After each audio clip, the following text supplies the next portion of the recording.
Gálatas, capítulo 6, versículos del 6 al 10. Okay, vamos a concentrarnos en esos 4 versículos, ya llegando al final de nuestra serie. Próximo domingo, primer domingo del año, sí será el final de nuestra serie, realmente. Ok, leamos con fe. Esta es la palabra de Dios, es inspirada por Él y es alimento para nuestros corazones. Gracias, Ale. El que recibe enseñanza en la palabra, haga partícipe de toda cosa buena al que lo enseña. No se engañen, Dios no puede ser burlado.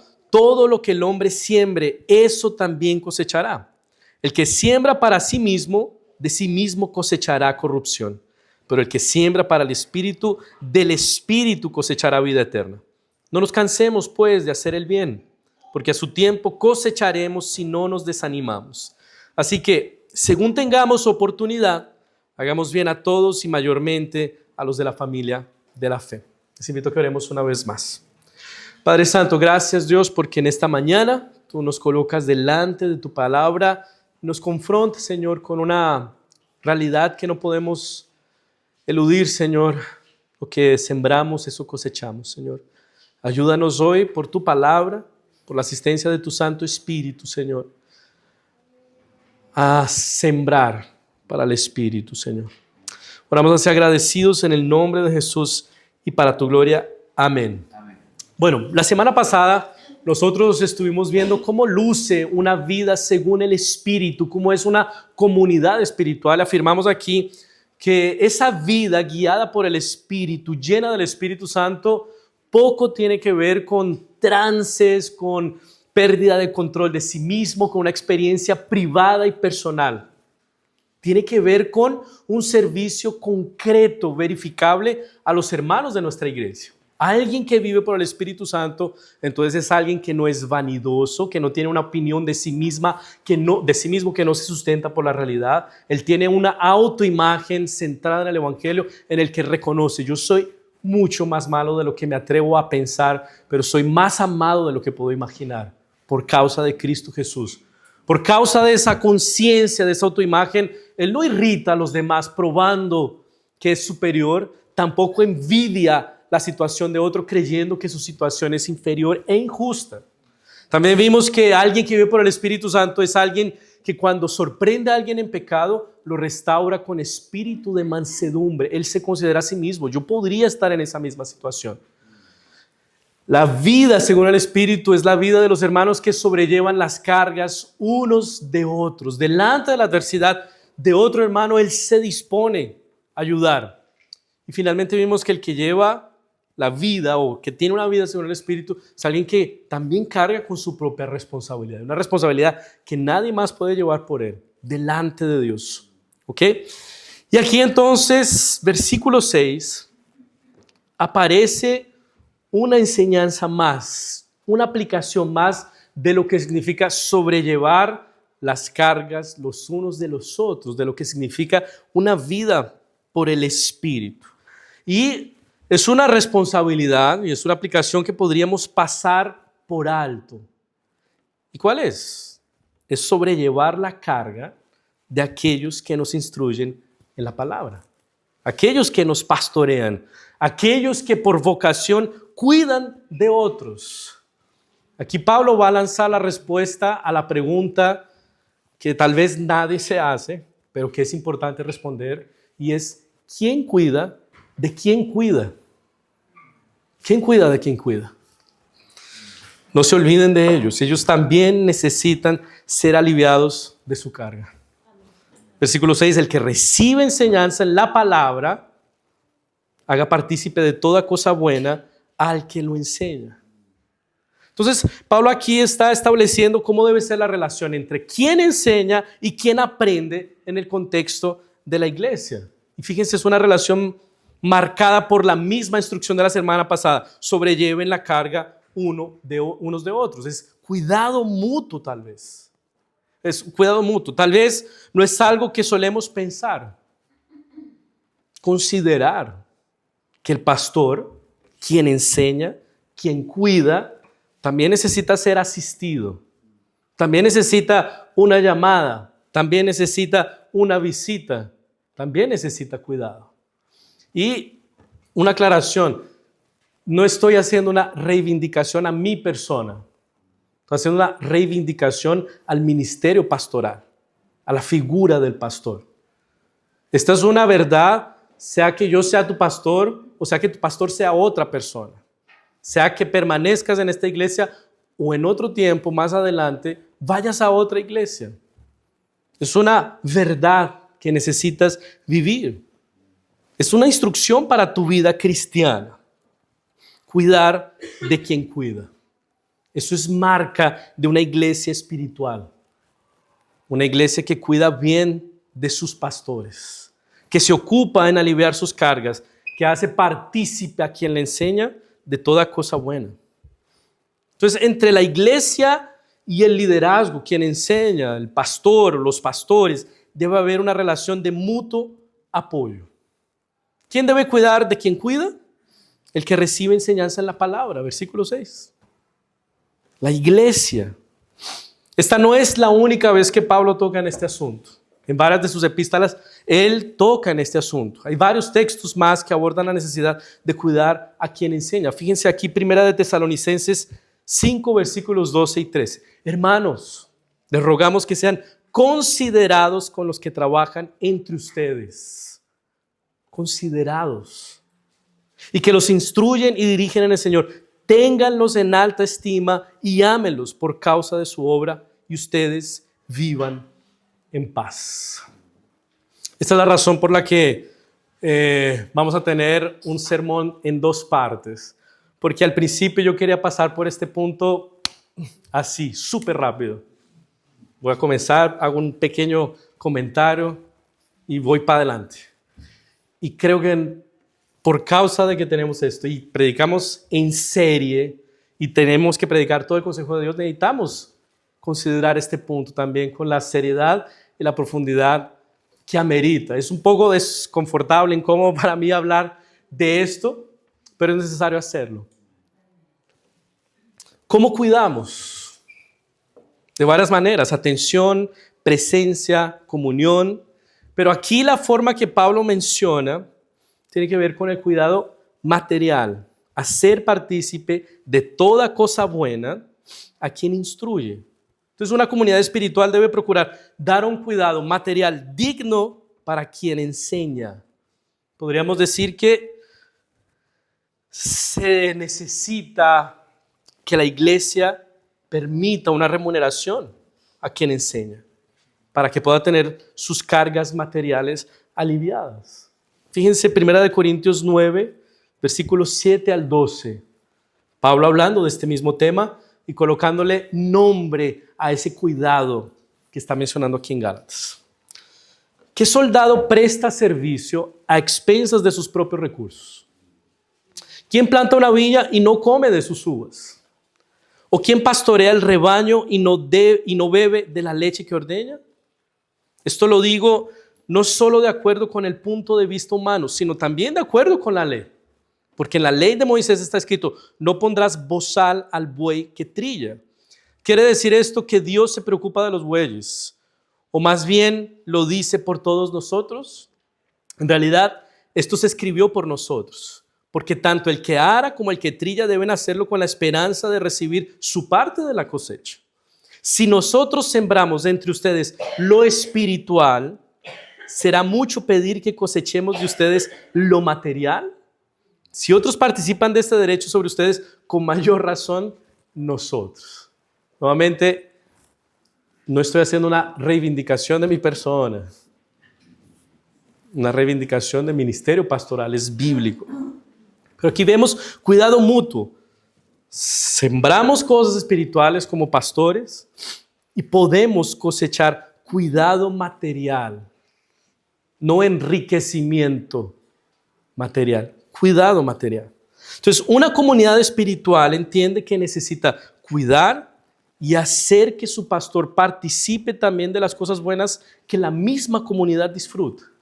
Ahora, ¿por qué sería esto una marca de una comunidad espiritual? Suplir para el cuidado material del pastor. Porque quien entiende que para progresar en la vida con Cristo necesita el alimento espiritual de la palabra de Dios ministrado por alguien para esa responsabilidad, entonces va a valorar generosamente a quien lo alimenta y lo instruye. Alguien que vive por el Espíritu invertirá en su vida espiritual.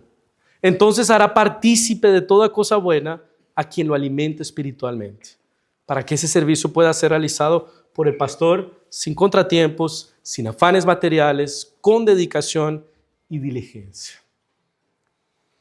Quien está cuidando del pastor con generosidad y responsabilidad, está sembrando en su vida espiritual, está valorando el progreso espiritual. Ahora, infelizmente hay situaciones recurrentes en esa relación entre pastor e iglesia que podemos ver por ahí, que son errores en esa relación, abusos que se podrían cometer. Primero, el abuso del pastor sobre la iglesia, que el pastor use el ministerio para enriquecerse, que todo lo que le importe sean los recursos materiales de las ovejas y no la edificación espiritual de las ovejas. Son mercenarios. Infelizmente, por pastores así, abusivos, gananciosos, muchos miran con sospecha el ministerio pastoral. Aquí podemos garantizarles que por la gracia de Dios, el pastor que sea pastor de esta iglesia tendrá temor y temblor delante del Señor para buscar la edificación espiritual de las ovejas. Y ese será su objetivo principal. El segundo error es que la iglesia sea mezquina y descuidada con su pastor, que no lo reconozca como es debido, que no sea generosa, que mire con desconfianza su trabajo, porque ser pastor no es una pega de verdad. ¿Ya han visto sus hermanos? Tú ya me has preguntado, ¿y pastor en qué trabaja? Bueno, yo trabajo en esto, en la iglesia. No, pero trabajo de verdad. Y muchos miran con desconfianza este trabajo. Y si el pastor descansa o saca vacaciones, oye, ¿por qué? Hermanos, necesitamos ser diligentes en el cuidado de quien cuida. Y quien cuida debe ser diligente en el cuidado de quienes cuida. Es bíblico. Ahora, yo aprovecho este momento para hablar un poco de la realidad de nuestra iglesia. Somos una plantación, eso significa que dependemos de una iglesia madre.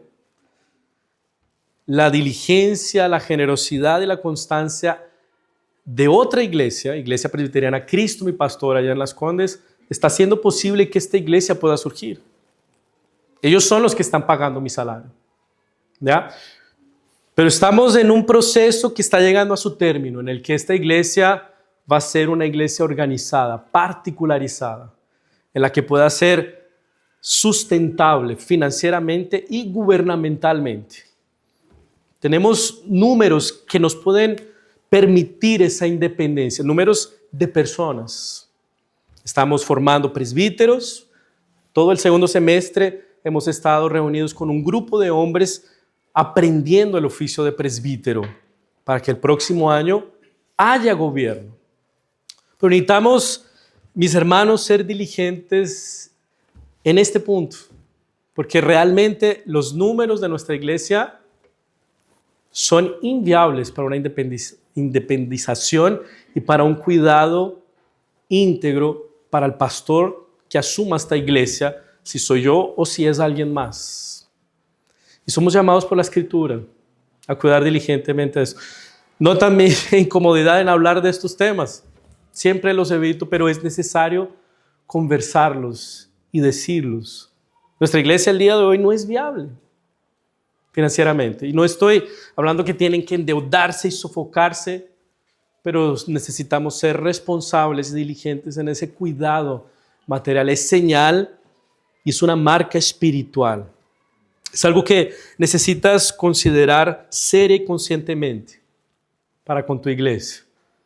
El año pasado trajimos un informe donde vimos la cantidad de familias que hay en la iglesia que podrían participar financieramente y las que realmente lo hacen, y es menos de la mitad de las iglesias, de las familias de la iglesia. Entonces yo te invito a que puedas considerar esto con seriedad. Fíjense cómo La PCA, que es la Iglesia Presbiteriana en América, allá en Estados Unidos, se compromete con sus pastores cuando los llama a pastorear una iglesia. Nosotros de la Iglesia X, lo estamos invitando a usted, Pastor Z, para que sea nuestro pastor, a fin de que usted se pueda ver libre de preocupaciones relacionadas a los cuidados temporales de este mundo y a fin de que se pueda dedicar con corazón a cuidar de nuestras necesidades espirituales. Nosotros nos comprometemos a cuidar de sus necesidades materiales en los siguientes términos. Y ahí viene todo el desglose de los términos contractuales y económicos entre la iglesia y el pastor. Es ese compromiso, esa consideración, ese cuidado que tiene que tener la iglesia por su pastor, a fin de que usted, pastor, no se afane con los asuntos materiales. Nosotros nos comprometemos a hacerlo. Está en la Biblia. Es bíblico y necesitamos considerarlo. El que recibe enseñanza en la palabra, haga partícipe de toda cosa buena al que lo enseña. Garanticen que quien los instruye puedan tener condiciones de participar y disfrutar de las mismas cosas buenas que ustedes disfrutan. Cuidado mutuo. Así, quien enseña no se frustra porque siente que está siendo descuidado, no se frustra. Y tampoco se frustra la iglesia porque siente que el pastor está dedicado con diligencia a cuidar espiritualmente de la iglesia. Esta es una marca de una comunidad espiritual. Es así que vive alguien por el Espíritu, invierte en su salud y progreso espiritual. Y por esa razón está dispuesto a abrir sus manos y a ser partícipe de toda cosa buena quien lo está alimentando espiritualmente. Ahora, si en tu vida cristiana no hay ningún tipo de preocupación y cuidado para con quien te está cuidando espiritualmente, podrías estar dando evidencia que poco te importa tu vida espiritual. Y ahora, quiero aclarar que no se trata de pagar por cuidado espiritual. Aquí nadie jamás te va a exigir que pagues por algún tipo de cuidado. Se trata de sobrellevar la carga unos de otros. Se trata de una disposición producida por el Espíritu a la generosidad para con quien está cuidando tu vida espiritual. Tú quieres, deseas hacerlo partícipe de un buen cuidado material porque estás recibiendo buen cuidado espiritual. Y deseas que el pastor lo siga haciendo con dedicación y responsabilidad sin los afanes materiales propios de este mundo. ¿Estás invirtiendo en tu vida espiritual? ¿Estás sembrando para el Espíritu, para cosechar fruto del Espíritu? Cuidar a tu pastor también es cuidar de tu vida espiritual. Un pastor bien cuidado tendrá alegría en servir y cuidar con diligencia. Fíjense, el autor de los Hebreos 13:17 dice: obedezcan a sus pastores y respétenlos. Ellos cuidan de ustedes porque saben que tienen que rendir cuentas a Dios. Así, ellos cuidarán de ustedes con alegría y sin quejarse. De lo contrario, no será provechoso para ustedes. ¿Quién pierde en ese descuido al pastor? Ambos. No solo pierde el pastor, pierde la iglesia también. No será de provecho.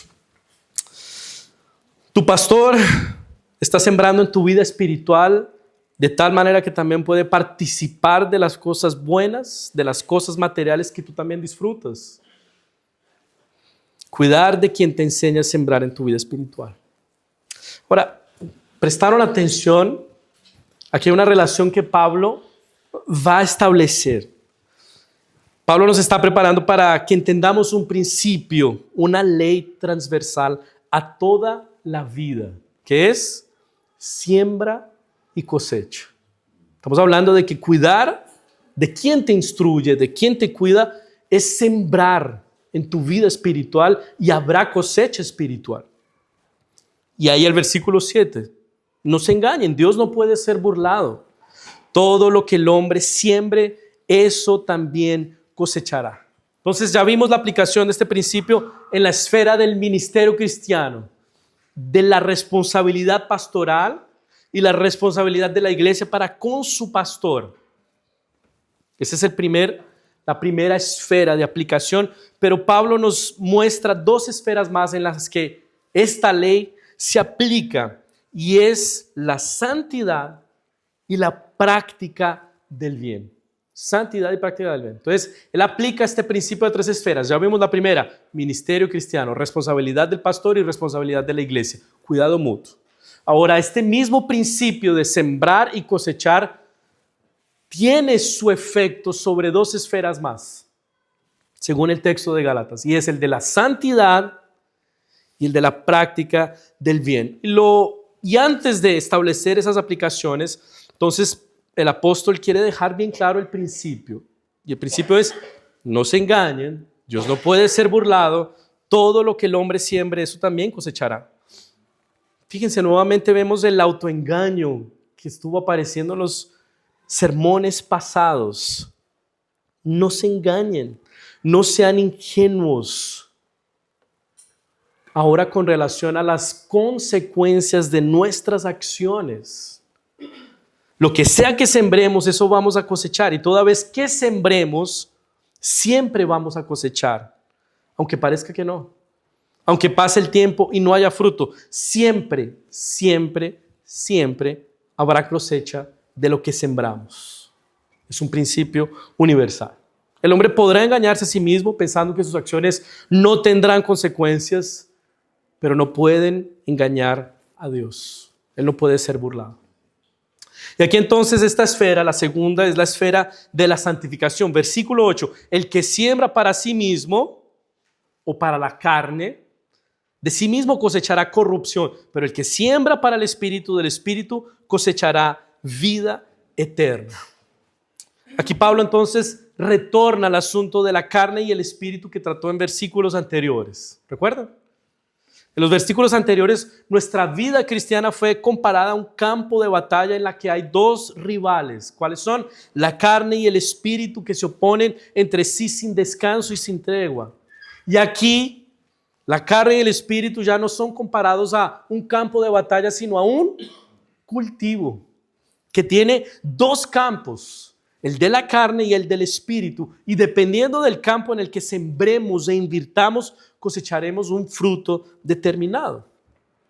¿Y cuál es el fruto que nosotros debemos exhibir ahora que estamos en Cristo y vivimos para Él? Ahora que fuimos alcanzados por su gracia y por el Evangelio. Santidad. Sobrellevar las cargas unos de otros. Amar y servir al prójimo. Obedecer al Señor. Vivir para Él. Santidad. Y fíjense, la santidad con la que debemos vivir la vida cristiana es una vida que se cosecha, y se cosecha porque se ha sembrado primero. No es una vida espontánea, que brotó, que surgió de la nada sin siembra ni trabajo. Esa vida de santidad que tal vez tú no estás viendo siendo producida en tu vida, ella no va a brotar, surgir espontáneamente si no hay siembra espiritual, si no hay trabajo espiritual. Hay muchos que se quejan porque no cambian. Ellos deberían preguntarse, ¿he sembrado en mi vida espiritual para cosechar fruto espiritual? Hay una placa ahí por Avenida Balmaceda, yendo a mi casa, Callico, que dice pavimento en mal estado. En vez de solucionar los problemas de la calle, anuncian los problemas que la calle tiene. Y muchos de nosotros somos igual. Soy así. Así me criaron. Esa es la experiencia que tengo en la vida. Prefieren anunciar sus fallas, sus baches, sus hoyos, sus peligros, que trabajar su vida espiritual, sembrando espiritualmente para cosechar fruto espiritual. Tal vez lo que explica que no hemos cambiado y que no hemos dado fruto del Espíritu en nuestras vidas es que no hemos sembrado en ese campo del Espíritu para que fruto espiritual sea producido en nosotros. Hay dos campos. Ahí en tu interior hay dos campos, la carne y el Espíritu, para el cual estás proveyendo abono constante, fertilizante, todo para que crezca. Y eso es finalmente lo que se va a exhibir en tu carácter.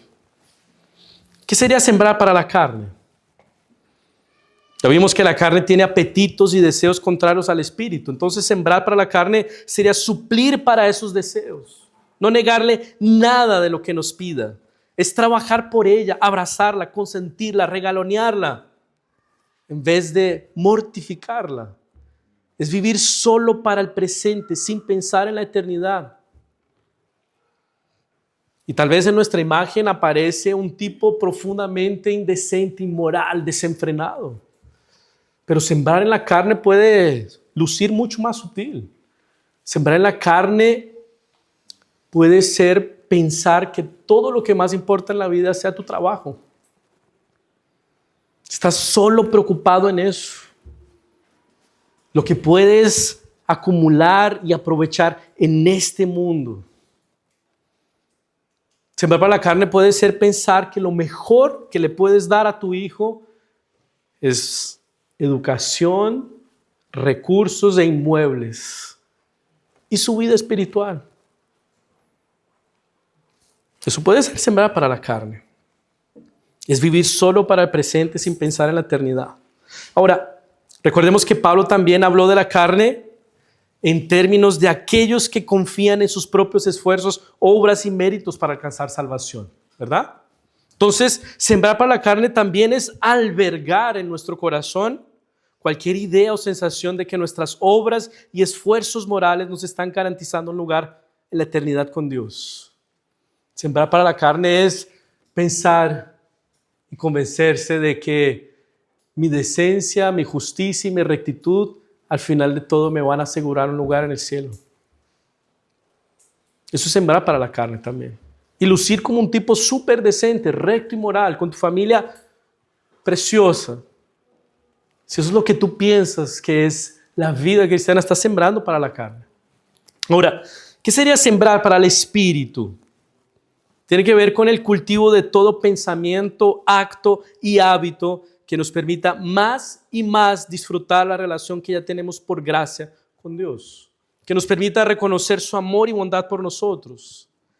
Fíjense, no sembramos para el espíritu a fin de conquistar el amor o una relación con Dios.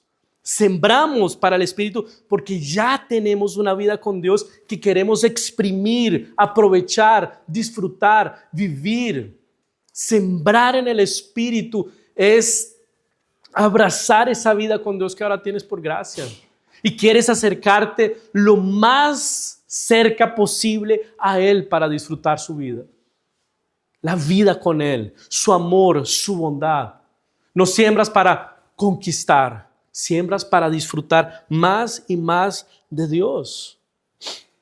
Y aquí entonces entran la oración, la meditación, la comunión con los hermanos y tantas otras disciplinas espirituales que no son para conquistar, son para disfrutar la vida con Dios. Y entonces sembramos para el espíritu. Sembrar para el espíritu tiene que ver con ese descanso intencional y consciente en la obra suficiente de Jesús. No es lo que yo puedo hacer. Sembrar para el espíritu es contemplar constantemente lo que Cristo hizo por nosotros. Es por Él, es por su obra que somos aceptados por Dios. Es solo por Él que tenemos y tendremos vida eterna. ¿Para qué campo estás proveyendo? Abono, fertilizante y recursos.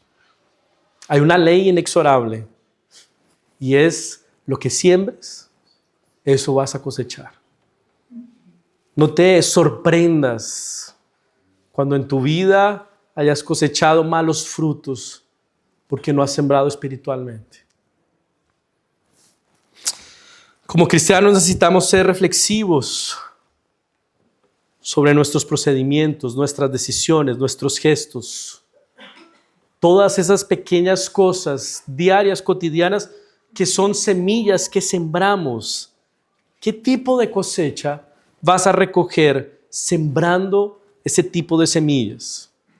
Como cristianos no podemos ir por la vida sin ponderar ni considerar dónde terminarán nuestras acciones. No se engañen, no sean ingenuos. Todo lo que siembre, eso cosecharán. Sus acciones tendrán consecuencias. Aquí hay algunas preguntas que reciclé de un sermón que prediqué, creo que hace 2 años más o menos. Y tenemos que preguntarnos lo siguiente: ¿cuál será el fruto de esa relación que estás por comenzar o que ya comenzaste? ¿Qué impactos va a tener sobre tu salud espiritual? ¿Es una siembra para el espíritu o para la carne? No sean ingenuos, no se engañen. Lo que siembran, eso cosechan. ¿Cuál será el fruto de esa displicencia con la que tratas tu vida espiritual?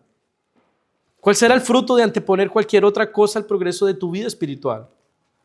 ¿Cuál será el fruto de esa conversación indebida con alguien que no es tu cónyuge? ¿Cuál será el fruto de esa manera de trabajar frenéticamente y sin descanso, pensando que no hay Padre Celestial para cuidar de ti? ¿Cuál será el fruto de irritar, envidiar y ser implacable con los demás? No se engañen. Habrán consecuencias. Si eres el legalista que va apedreando a todo el mundo, cuando cae, hermano, estás sembrando. Y vas a cosechar tormentas en contra tuya.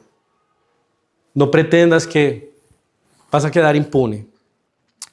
¿Cuál será el cuál será el fruto sobre la iglesia y sobre mi propio progreso espiritual si no contribuyo, si no hago partícipe de toda cosa buena a quienes nos enseñan? O sea, esa falta de inversión espiritual en el cuidado de tu pastor puede comprometer la iglesia como un todo. Volviendo a ese punto, yo tengo que aprovechar porque nunca hablo de esto y ahora tengo la oportunidad de hacerlo. Esa falta de viabilidad económica de la iglesia puede cambiar la iglesia. Puede hacer con que llegue otra persona aquí que se pueda ajustar mejor a la realidad que esta iglesia pueda tener para él. Mi esposa y yo somos un colombiano, una brasileña con 2 hijas chilenas que por momentos quieren arrancarse para estar cerca de sus familias. Lo hacemos con mucho amor, convicción estar aquí. No les estoy aquí amenazando con nada, por favor. Pero esto puede cambiar las condiciones de la iglesia. O puede hacer que yo tenga que trabajar medio tiempo el próximo año, en agosto, cuando pidamos la organización de la iglesia, el presbiterio. Y esto va a comprometer también la calidad y la diligencia con la que estoy aquí sirviéndoles. Tiene impactos todo esto. ¿Se fijan? Lo repito, no es pagar por progreso espiritual, es comunión, sobrellevar las cargas unos de otros. No se engañen, Dios no puede ser burlado. Todo lo que el hombre siembre, eso también cosechará. Hay una frase que encontré en varios comentarios que utilicé para este sermón y decía lo siguiente: siembra un pensamiento, cosecha un acto. Siembra un acto, cosecha un hábito. Siembra un hábito, cosecha un carácter. Siembra un carácter y cosecha un destino. No subestimes esos pequeños gestos que practicas diariamente y en tu cotidiano. Ellos van para un campo u otro, para el espíritu, para la carne. Y finalmente vas a cosechar algo mucho más grande que ese pequeño gesto que invertiste constantemente. No se engañen, Dios no puede ser burlado. Bueno, sembrar para el espíritu es desgastante. Los frutos no aparecen de forma inmediata, como tal vez sí brotan los frutos de nuestra carne, ¿verdad? Podría ser frustrante en algunas ocasiones. Es más fácil establecer un mal hábito que uno bueno, ¿verdad? Es más fácil quedarse en la cama que salir de ella para buscar a Dios. Es más fácil servirse a sí mismo que ayudar y servir generosamente a alguien más. Y por esa razón, entonces Pablo va a terminar con la siguiente exhortación: no nos cansemos pues de hacer el bien, porque a su tiempo cosecharemos si no nos desanimamos. Así que, según tengamos oportunidad, hagamos bien a todos y mayormente a los de la familia de la fe. No nos cansemos pues de hacer del bien. Fíjense, como cristianos sí, la vida en un sentido se ha vuelto más demandante. Tenemos prójimos para amar, personas para restaurar, cargas para sobrellevar, una responsabilidad propia para cargar. Es fácil que delante de tantas responsabilidades desanimemos, nos cansemos, nos frustremos porque no vemos resultados de inmediato. Algo que podemos hacer delante de ese cansancio propio de hacer el bien y sembrar por el Espíritu es descansar un poco. Habrá momentos en que necesites parar, que te ayuden a ti a sobrellevar tus cargas. Hay momentos en los que tal vez tú necesitas dejar a un lado tu ministerio de forma temporal, tus responsabilidades, porque eres tú quien necesita ser aliviado. Ahora, la razón básica que la Biblia nos enseña, el apóstol Pablo aquí, para que no nos cansemos de hacer el bien, ¿cuál es? A su debido tiempo cosecharemos. Sea en esta vida o en la venidera, cosecharemos, eso es seguro, habrá fruto de nuestra labor en el Señor. La Escritura no nos promete una cosecha inmediata, nos promete una cosecha segura. No nos cansemos pues de hacer el bien. Así que según tengamos oportunidad, hagamos bien a todos y mayormente a los de la familia de la fe. Así que la implicación lógica de ese vivir haciendo el bien es que aprovecharemos todas las oportunidades para servir y hacer el bien.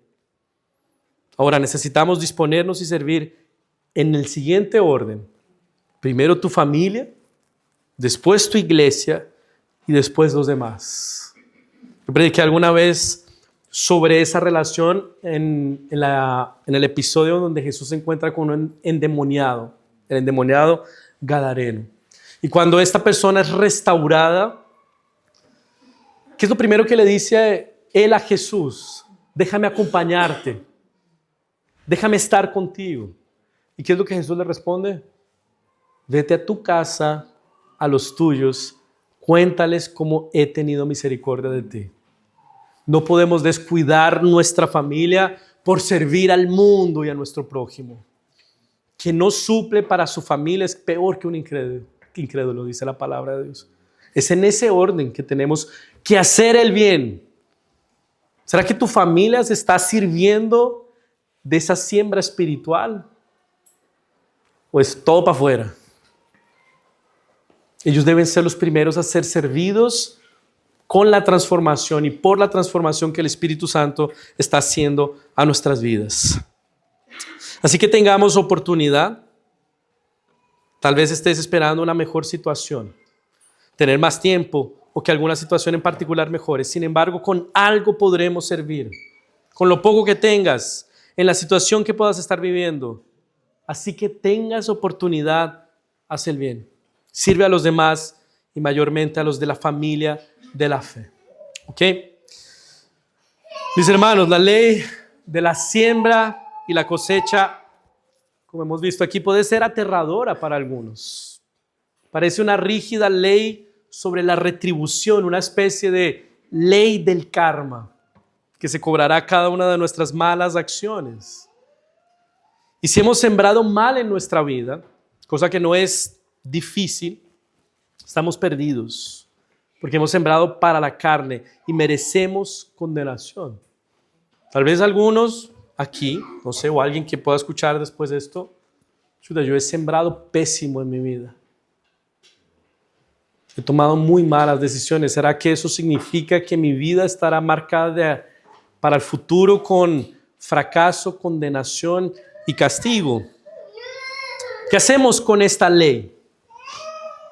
Y hay una buena noticia, y es que alguien en su vida subvirtió esta ley. Y no como nosotros intuimos, y no como nosotros lo haríamos. ¿Cómo nosotros subvertiríamos esta ley? Voy a hacer el mal para cosechar el bien. Voy a buscar los atajos para tener beneficios. Pero quien subvirtió esta ley lo hizo de forma contraintuitiva. Jesús sembró bien, con perfección y justicia. ¿Y qué fue lo que cosechó? Maldición, castigo y condenación. ¿Para qué? para que todo aquel que crea en Él no se pierda, mas tenga vida eterna. O sea, la cosecha que realmente merecía nuestro Salvador fue repartida con los suyos. Él la dio a todos aquellos que se unen a Él por la fe. Él nos rescató de la maldición de la ley, haciéndose en nosotros y por nosotros maldición. Ahora, no quiero dejar sin efecto la ley de la siembra y la cosecha. Es una ley, no se engañen, Dios no puede ser burlado. Todo lo que el hombre siembra, eso también cosechará. Entonces no quiero, Cristo subvirtió la ley, estoy unido a Él, no importa lo que yo haga. No, la ley está ahí. La diferencia es que ya no es esa ley para nosotros el fundamento de nuestra justificación, es Cristo Jesús. Pero esa ley sigue describiendo la ley moral y natural de la vida. Si siembras para ti mismo y para tu carne, vas a cosechar corrupción. Si siembras para el Espíritu, cosecharás vida eterna. Si todo lo que haces en tu vida es sembrar para la carne, estás dando fuerte evidencia de que en verdad no estás unido a Cristo. Hombres y mujeres que han sido rescatados por el único que subvirtió esta ley, quieren sembrar para el Espíritu y lo hacen en libertad y alegría. ¿Dónde estás sembrando? ¿Para qué cultivo estás proveyendo abono y recursos? Las consecuencias van a ser reales. Van a ser reales. Y para esas consecuencias habrá gracia también. Habrán consecuencias. El Señor nos va a ayudar con su gracia. Pero el más grave problema fue resuelto en Cristo Jesús. Él sembró perfección, cosechó maldición, para que personas que siembran corrupción puedan cosechar justificación y perdón. Que el Señor nos ayude a vivir de esta manera. Que el Señor nos ayude a ser responsables de cultivar en nuestra vida espiritual, cuidando a quien cuida de nosotros, cultivando y proveyendo para nuestra salud y progreso espiritual y para la práctica del bien también. Que el Señor nos ayude, mis hermanos. Vamos a orar. Padre Santo, gracias Dios, porque en esta mañana, en este día, Señor, tú nos has